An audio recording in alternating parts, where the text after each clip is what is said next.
gotta talk about our expectations for Burst Protocol.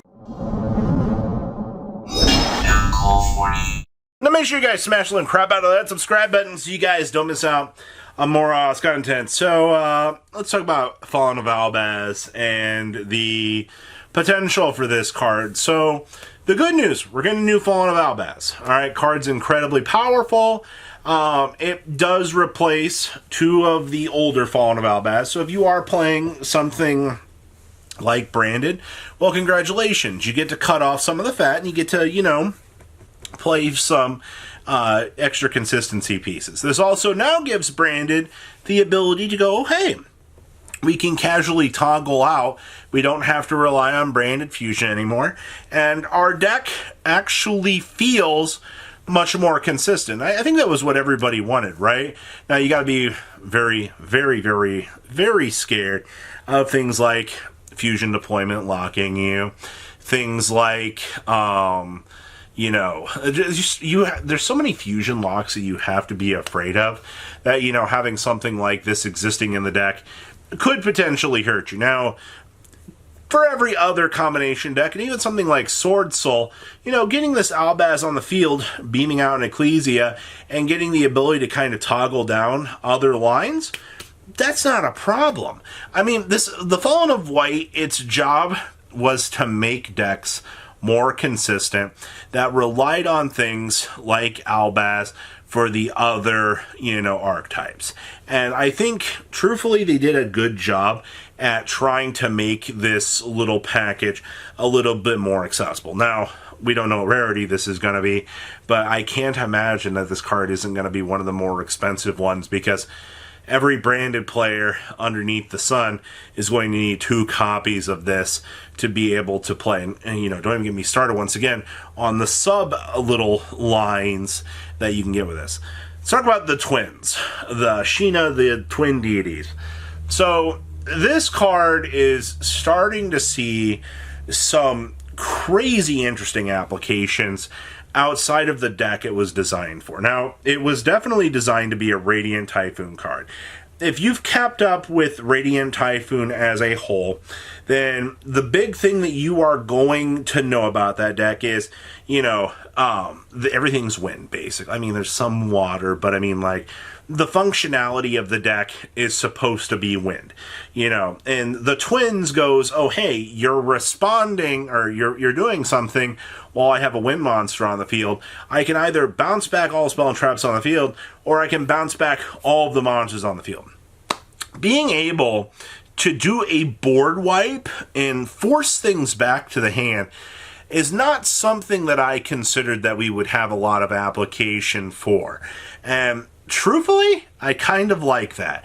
I like that this card is able to immediately answer problems that, you know, the Radiant Typhoon deck had. Now, I did say this was seeing play in Synchro. Well, funny enough, people, evidently, because Stardust Dragon is a wind monster, you're actually able to play this stupid thing in the deck, and you're able to actually get some value off of it. Isn't that hilarious?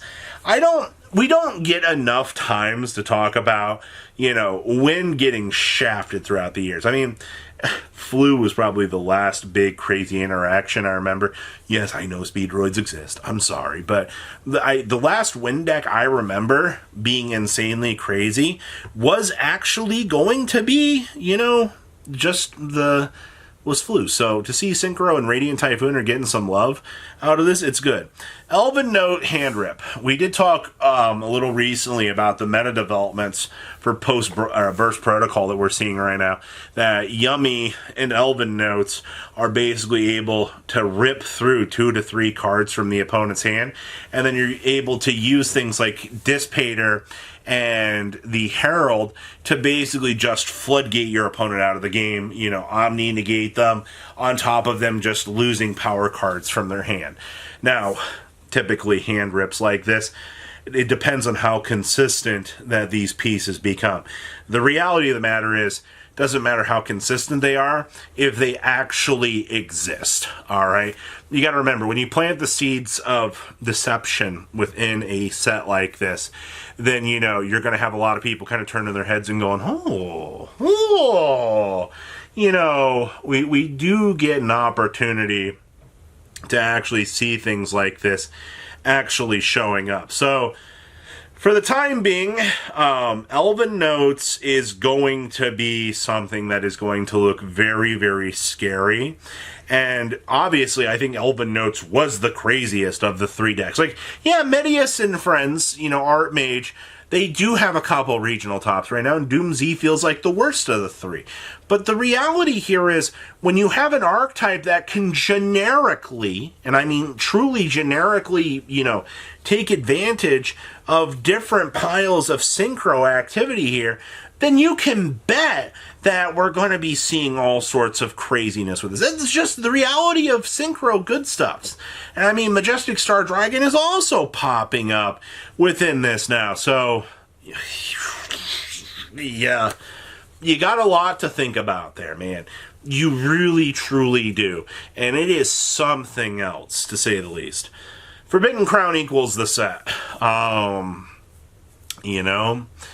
I have been trying to say this in a not so rude way, but if you're truly like sitting back and you're looking at this set and you're going, I don't think Forbidden Crown's going to be that expensive. What makes you think that Crown isn't going to just be the most expensive card in this set? I mean, realistically, Albaz, the Fallen of White, is going to be an expensive piece, and the Twins are also going to be expensive. And depending on what the Elven Note rarities are going to be, I have a feeling Elven Notes are going to be very cheap on release because a lot of people are going to be very ignorant to how that package works. But Forbidden Crown is the exact opposite. Crown is a card that everybody already knows is broken as fuck. Alright, I know that I can use Crown both offensively and defensively. Don't you love being able to watch your opponent's Yummy Monster stick? Your opponent makes the Link 1 and you Crown it, forcing it to sit there, and then they're like, oh no. And then you just bring out all these boss monsters and you go bonk, bonk, bonk, bonk, and you just, win the game there.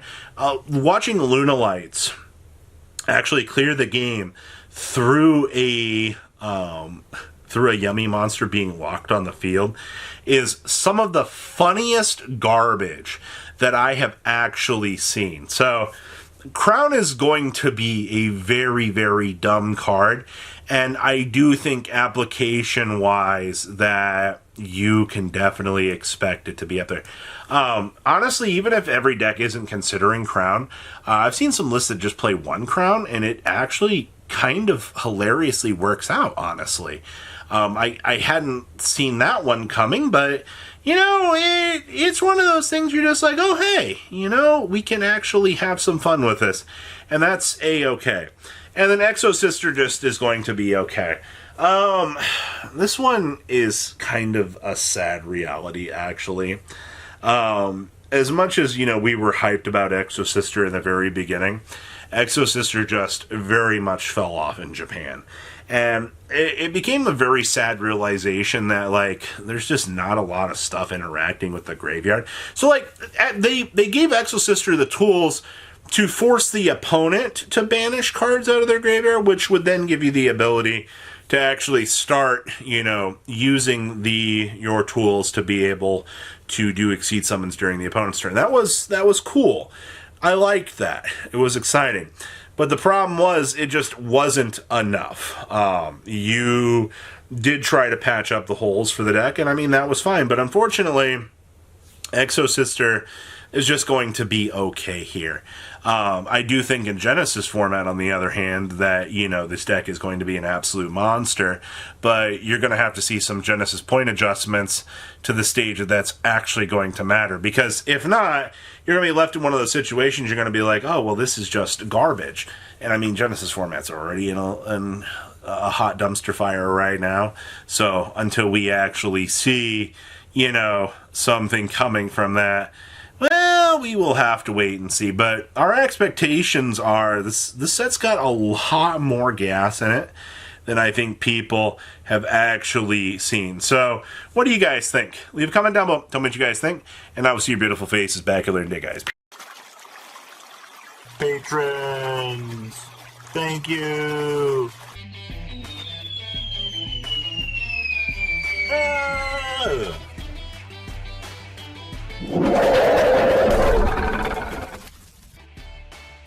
Thank you so much for watching. Check out these other videos.